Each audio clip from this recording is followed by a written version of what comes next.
Assalamualaikum warahmatullahi wabarakatuh. Alhamdulillahirabbil alamin wa bihi nasta'in wa ala umuri dunya waddin. Assalatu wassalamu ala asrofil anbiya'i wal mursalin sayyidina Muhammad wa ala alihi wa sahbihi ajmain, amma ba'du. Alhamdulillah, puji syukur kehadirat Allah Subhanahu wa taala yang mana berkat rahmat, berkat taufik dan hidayahnya kita bisa berjumpa kembali dalam perkuliahan hari ini, yaitu mata kuliah sosiolinguistik. Adapun hari ini kita akan membahas tentang hubungan sosiolinguistik dengan ilmu lain. Kemarin kita sudah berdiskusi, saya sudah jelaskan tentang konsep dasar sosiolinguistik. Sekarang kita akan belajar bersama bagaimana mengetahui bahwa hubungan sosiolinguistik dengan ilmu lain. Perlu diketahui bahwa sosiolinguistik ini merupakan ilmu interdisipliner, artinya ilmu yang tidak berdiri sendiri. Yaitu sosiolinguistik itu masih berhubungan dengan ilmu lain. Kenapa sosiolinguistik tersebut di sini juga gabungan dari dua ilmu, yaitu tentang ilmu sosial dengan linguistik. Tentunya sosiolinguistik pasti akan ada kaitannya dengan ilmu sosiologi dan juga linguistik. Baik, saya akan jelaskan tentang apa saja yang berhubungan dengan sosiolinguistik, ilmu-ilmu lain apa saja yang nantinya bisa dikaitkan dengan ilmu sosiolinguistik. Baik, saya lanjutkan di sini. Di sini saya sudah memberikan sebuah gambaran bahwa sosiolinguistik memiliki hubungan dengan ilmu lain. Yang pertama yaitu linguistik, ya. Sudah jelas karena sosiolinguistik berasal dari sosiologi dan linguistik. Jadi hubungannya tentu dengan linguistik, ya. Yang kedua adalah sosiologi, ya. Karena ini sosiolinguistik, sosiologi dan linguistik tentu saja juga berkaitan dengan ilmu sosiologi. Selanjutnya yaitu dengan berhubungan dengan pragmatiknya, ya. Jadi ada hubungan dengan pragmatik. Dan selanjutnya ada antropologi, sama dengan sosiologi. Antropologi ini hampir berkaitan tentang masyarakat, tapi ada beberapa hal-hal yang berbeda seperti itu.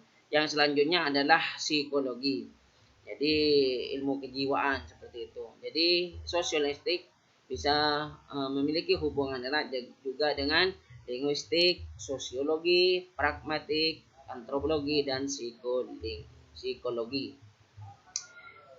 Mari kita bahas satu persatu apa saja linguistik, sosiologi, pragmatik, antropologi, dan psikologi.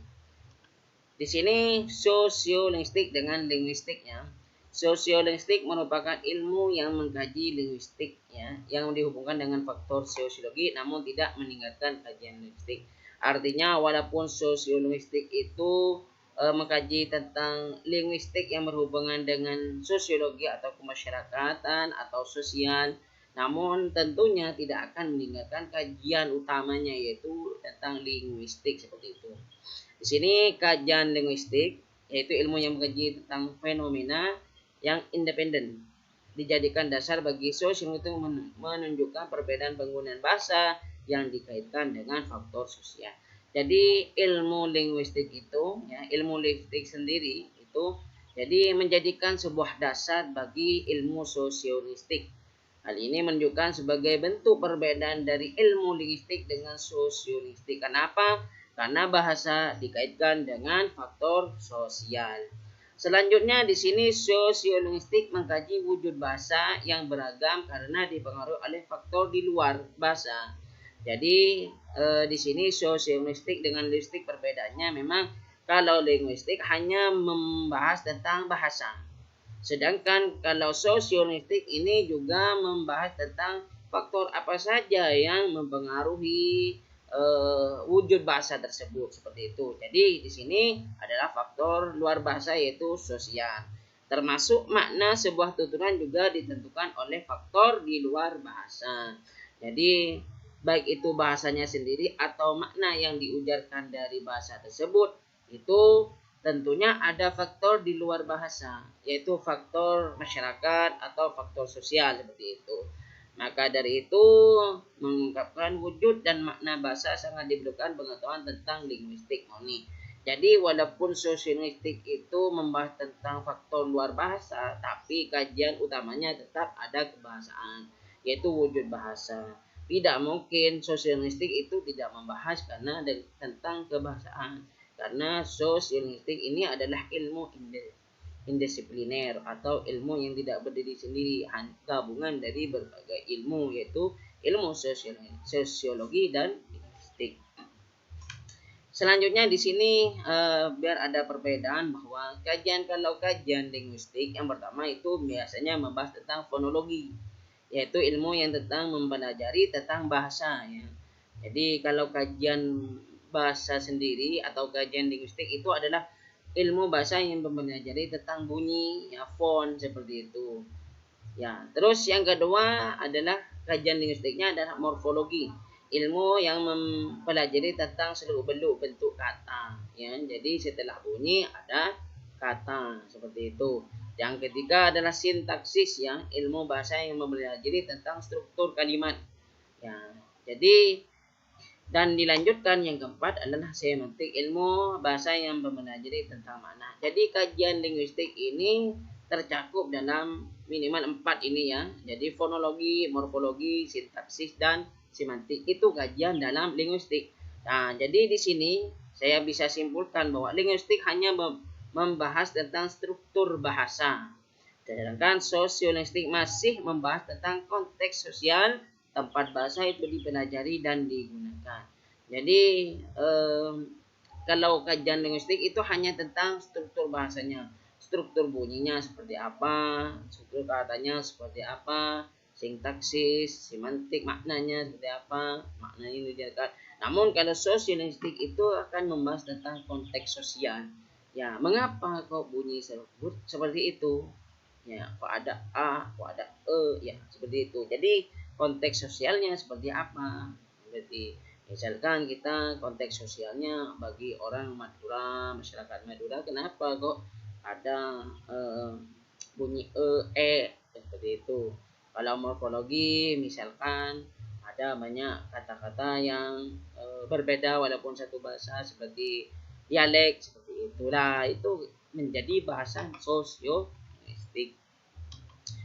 Selanjutnya sosiolinguistik dengan sosiologi ya. Jadi sosiologi dengan linguistik. Nah, jadi tentu berhubungan dengan sosiologi. Di sini sosiologi merupakan ilmu pengetahuan atau ilmu tentang sifat dan perkembangan masyarakat. Ilmu tentang struktur sosial, proses sosial, dan perubahannya. Jadi sosiologi ini berkaitan dengan perkembangan masyarakat ya. Jadi sosiologi. Nanti berbeda lagi dengan antropologi, seperti walaupun berkaitan dengan masyarakat, tapi ada hal-hal yang berbeda.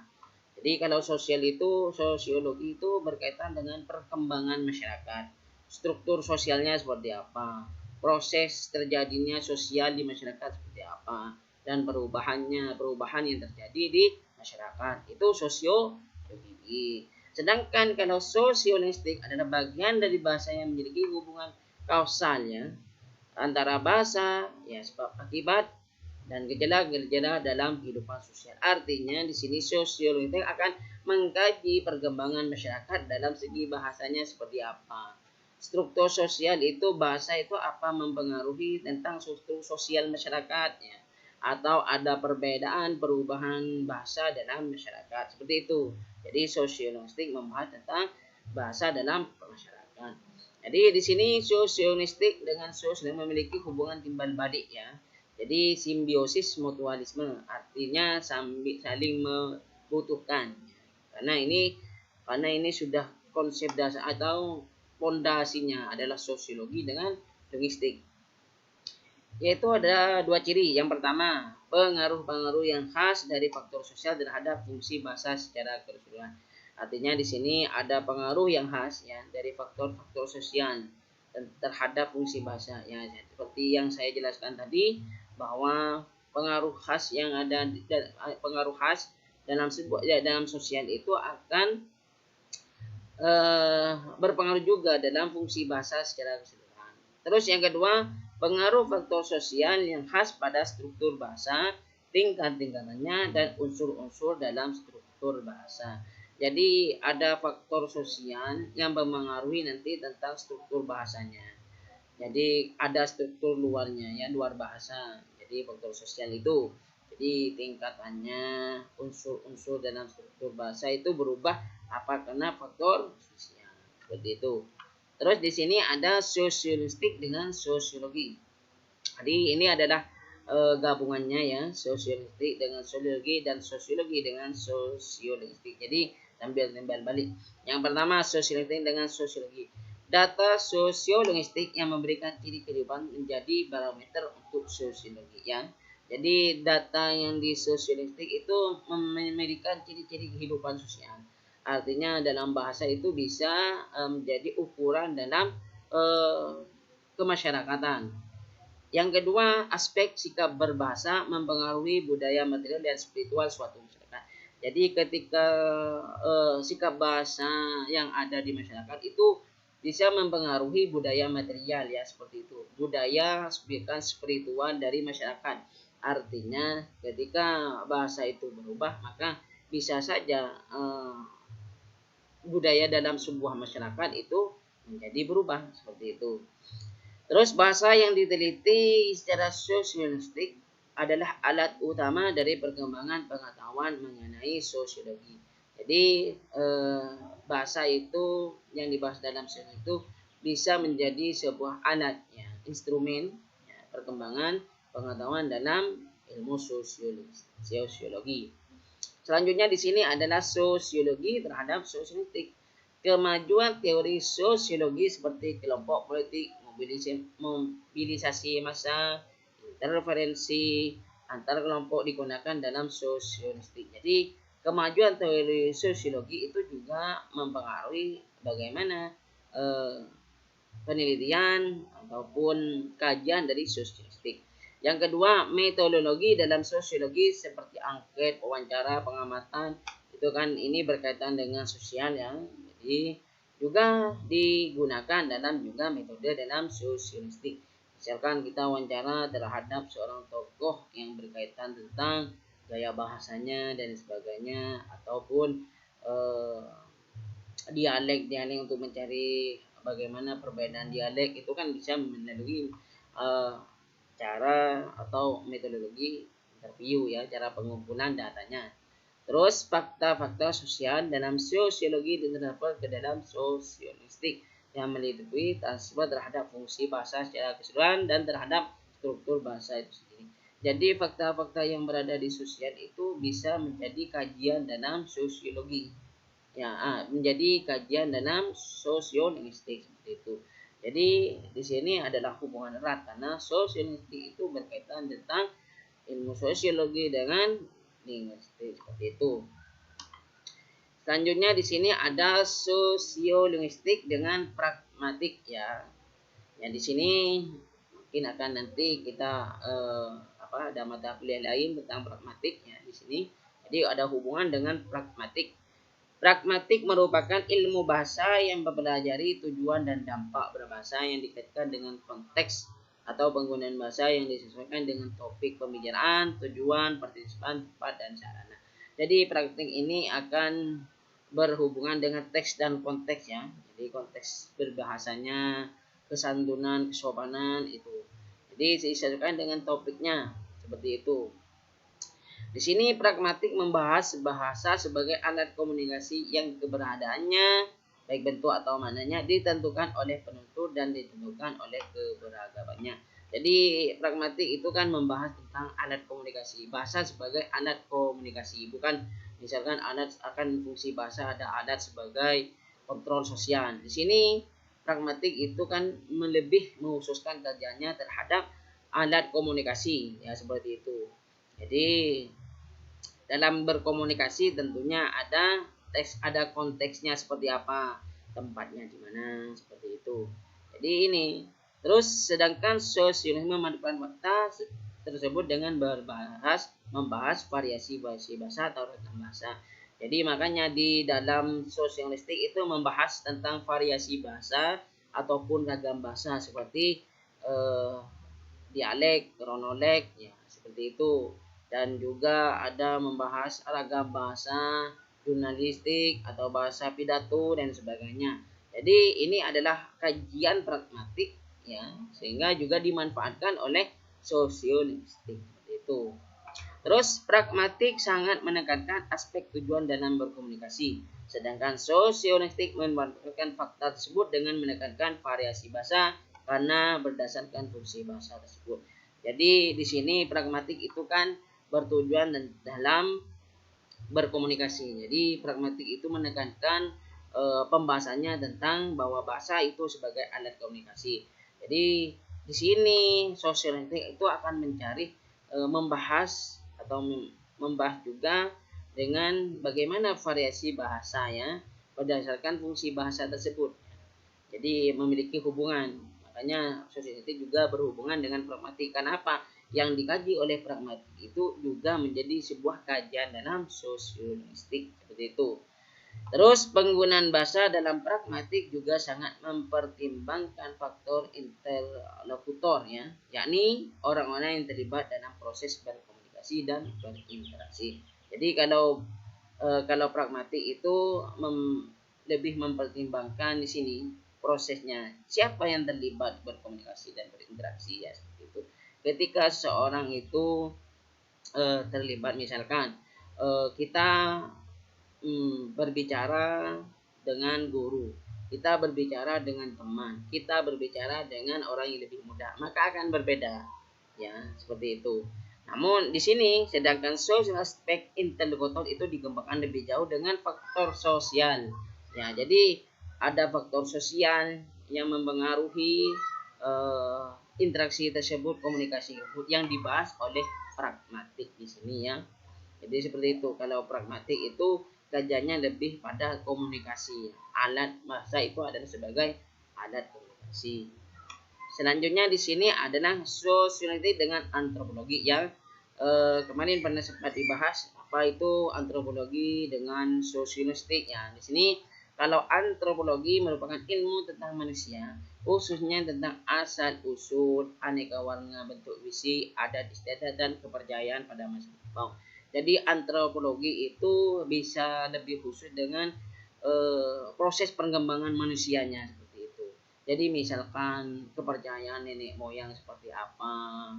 Kalau dulu mungkin mempercayai hayul atau mempercayai bahwa sebuah pohon itu ada penunggunya seperti itu. Itu adalah adat istiadat yang bisa dibahas dalam antropologi seperti itu. Jadi asal usul, asal usul sebuah daerah ya. Jadi bentuk fisik, misalkan ada manusia yang kenapa berkulit hitam, berkulit putih, sawo matang dan sebagainya, itu menjadi pembahasan dalam antropologi ya. Kalau sosiologi itu tadi dengan ilmu sosial yang berhubungan dengan kemasyarakatan. Itu yang membedakan dengan sosiologi dengan antropologi. Jadi secara garis besar antropologi membicarakan bahasa secara garis besar guna menjelaskan aspek budaya. Jadi secara jelas bahwa di sini memang secara garis besar itu menjelaskan tentang budaya-budaya yang ada di masyarakat ya, seperti itu. Jadi budaya misalkan tadi sudah saya bahas adat istiadat seperti itu. Ya.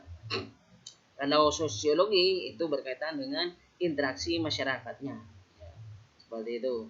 Terus sosiolinguistik berusaha untuk memanfaatkan penggolongan masyarakat melalui budaya yang dilakukan antropologi serta memandang sebagai faktor pemengaruh bahasa. Jadi di sini ketika ada pembahasan tentang budaya ya, tentang dengan adat istiadat ya, ini apakah ada pengaruh dari bahasa seperti itu. Jadi kepercayaan misalkan dari door to door ya, dari mulut ke mulut sehingga menjadi sebuah kepercayaan di masyarakat ya, seperti itu. Apakah ada faktor pengaruh dalam bahasa, sehingga disinilah sosialistik itu mengkaji seperti itu. Terus pandangan hidup ya, yang tercermin dalam perilaku dipakai sebagai faktor penyebab variasi bahasa, misalkan aspek kosakata ataupun struktur bahasa. Jadi di sini pandangan hidup misalkan bagaimana ciri perilakunya dipakai sebagai faktor penyebab variasi. Ya, jadi perlu dijelaskan memang kita harus sedikit membedakan sosiologi dengan antropologi. Seperti itu. Terus kebudayaan dalam antropologi disampaikan lewat bahasa yang karenanya harus ada kemampuan komunikatif. Jadi dalam sebuah pembahasan dalam antropologi ya tentunya harus disampaikan melalui bahasa. Makanya melalui bahasa itu akan ada hubungan komunikatif sehingga nantinya akan ada hubungan dengan sosiolinguistik seperti itu. Terus bahasa dalam antropologi digunakan untuk pengungkap budaya. Jadi ada hubungannya antara bahasa dengan antropologi ya. Tentunya kalau sudah bahasa bukan hanya pada bahasa linguistik saja, tetapi sosiolinguistik karena berkaitan dengan faktor sosial atau faktor masyarakat. Kalau sudah berbicara dengan budaya, tentunya akan berbicara tentang faktor sosial atau sosial yang ada di masyarakat. Itu. Di sini sosiolinguistik juga ada saling berkaitan dengan psikologi. Jadi di sini psikologi itu adalah ilmu kejiwaan ya. Di sini Chomsky ya, pada tahun 1974 menyatakan bahwa linguistik ilmu yang berdiri sendiri ya. Jadi linguistik itu ilmu bahasa bukan hanya berdiri sendiri, tapi ada kaitannya yaitu berkaitan dengan psikologi, cara berpikir manusia. Artinya kalau yang dibahas dalam psikologi itu tentang kepribadian, tentang kejiwaan. Jadi kejiwaan atau cara berpikir manusia itu akan mempengaruhi bagaimana cara berbahasanya seseorang seperti itu. Jadi ketika misalkan kita ketahui ketika orang yang berpendidikan memiliki cara yang lebih logis akan berbeda dengan cara berpikir orang yang tidak berpendidikan seperti itu. Itu adalah contohnya. Ya, walaupun sama-sama adalah seorang manusia, tapi ini adalah bentuk perbedaannya cara berpikirnya atau cara nalar logikanya. Jadi misalkan Chomsky melihat bahasa sebagai dua unsur yaitu yakni kompetensi, kemampuan dan performance atau penampilannya. Sini kompetensi merupakan unsur dalam menempatkan bahasa dari segi. Jadi kejiwaan, karakter itu juga mempengaruhi dalam kemampuan dalam berbahasa. Ya, sedangkan performance itu adalah unsur yang terlihat dari parod. Artinya walaupun kita memiliki kemampuan berbahasa, tapi juga ada pengaruh penampilannya. Ya, penampilannya, maksudnya penampilan apa yang diucapkan itu kadang walaupun kita memiliki pemikiran yang bagus, tapi bagaimana cara mengungkapnya itu kadang tidak sesuai dengan apa yang dipikirkan. Seperti itu. Jadi inilah yang menjadi kajian juga dalam sosialistik. Karena ini kalau sudah berhubungan dengan manusia, cara berpikir ya tentunya berhubungan dengan sosial, berhubungan dengan cara bahasanya manusia, ya seperti itu. Jadi bagaimana berinteraksi dengan orang lain seperti itu. Terus orang dikatakan mempunyai kompetensi dan performansi yang baik apabila dapat menggunakan berbagai variasi bahasa sesuai dengan situasi. Jadi seseorang itu yang dianggap bahwa memiliki kompeten dan performance itu yang baik ketika sudah bisa mampu menguasai variasi bahasa sesuai dengan situasi. Misalkan ketika seorang ingin berpidato, maka variasi orang pidato juga disampaikan seperti apa. Orang biasakan dalam variasi ragam tulis seperti itu, ragam variasi ragam lisan. Jadi itu harus mampu ya. Jadi orang yang dikatakan mampu memiliki kompeten dan performa yang baik itu jadi bisa menggunakan variasi bahasa. Jadi berbahasa itu sesuai dengan situasinya. Bagaimana kita kepada seorang atasan, kita kepada seorang dosen, kepada guru atau guru ngaji dan kepada pengasuh pondok pesantren kiai itu kan berbeda ya, dengan kita berbicara dengan adik kelas junior ya. Jadi tentunya ini jangan berbedakan. Misalkan kita berbicara dengan orang yang lebih tua sama dengan orang yang lebih mudah. Berarti kita belum memiliki kompetensi dan performance yang baik. Ya, paling tidak kata orang bahasa itu kenengit, nakunin. Artinya apa? Ya ketika keneng maksudnya kita posisinya sebagai siapa? Kita misalkan sebagai senior. Berarti kita berbahasa kepada juniornya seperti apa? Kita sebagai junior, kita berbahasanya kepada senior seperti apa? Jangan maksudnya jangan kita sama rata seperti itu. Jadi ini yang dimaksud dengan performance dan kompeten seperti itu. Jadi itu. Jadi ini perlu ya seperti itu. Perlu kita harus memposisikan kita sebagai siapa seperti itu. Ini sangat perlu ya. Karena kalau sudah kita tahu memposisikan diri, kita akan memahami bagaimana cara kita berbicara dengan orang lain seperti itu. Di sini selanjutnya di sini psikologi perkembangan terhadap fase perkembangan. Sedangkan dalam sosial membahas variasi bahasa bisa dilihat dari segi penutur. Jadi di sini kalau psikologi itu berkaitan dengan fase perkembangan usia, misalkan dari remaja seperti apa karakternya, terus selain remaja dewasa ya, seperti apa orang dewasa. Tetapi kalau di sosialistik itu orang yang bisa membahas menggunakan bahasa bisa dari segi usia penutur. Jadi kalau yang lebih muda seperti apa, kalau lebih tua seperti apa cara bahasanya, seperti itu. Jadi ini adalah sosialistik dengan psikologi. Mungkin itu penjelasan dari saya terkait dengan sosialistik yang berhubungan dengan ilmu lain.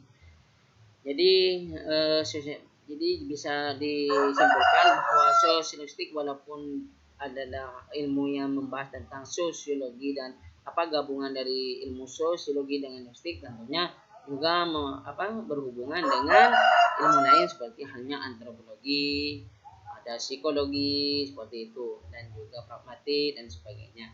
Jadi itu tambahan dari saya, penjelasan dari saya. Terima kasih semuanya, semoga bermanfaat. Semoga walaupun materinya singkat bisa dipahami, dimengerti. Semoga menjadi ilmu yang barokah seperti itu. Terima kasih semuanya, kurang lebihnya mohon maaf. Saya akhiri perkuliahan hari ini. Sampai ketemu pekan depan.